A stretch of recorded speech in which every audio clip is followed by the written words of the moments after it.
Hi, ఈరోజు నేను కొత్తగా తెపాల చెక్కలు చేశాను. చాలా టేస్టీగా ఉన్నాయి. ఉల్లిపాయలు, అల్లం, పచ్చిమిరపకాయలు, కరివేపాకు అన్నీ సన్నగా తరుక్కొని పొడి బియ్యంలో కలుపుకోవాలి. వాటితో పాటు ఉప్పు, కారం, నూనె వేసి పిండిలో మంచిగా కలిసేలా కలుపుకోవాలి.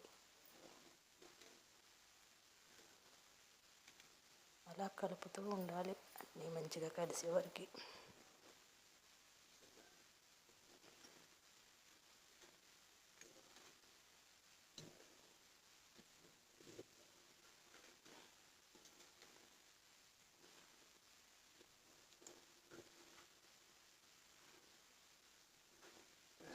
మంచిగా ఇప్పుడు కొన్ని నీళ్ళు తీసుకొని చపాతీ పిండిలా కలుపుకోవాలి.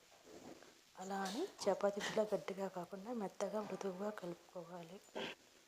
ఇప్పుడు పిండిని నిమ్మకాయ సైజులో ఉండలుగా చేసుకొని తడి క్లాత్ మీద ఇలా గుండ్రంగా చెక్కల్లా ఒత్తుకోవాలి.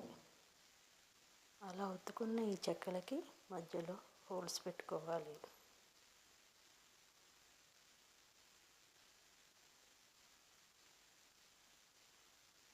కొత్తగా చేస్తున్నాను.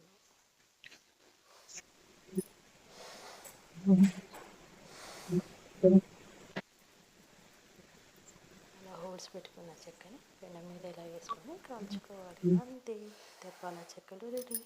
చాలా చాలా టేస్టీగా ఉంది.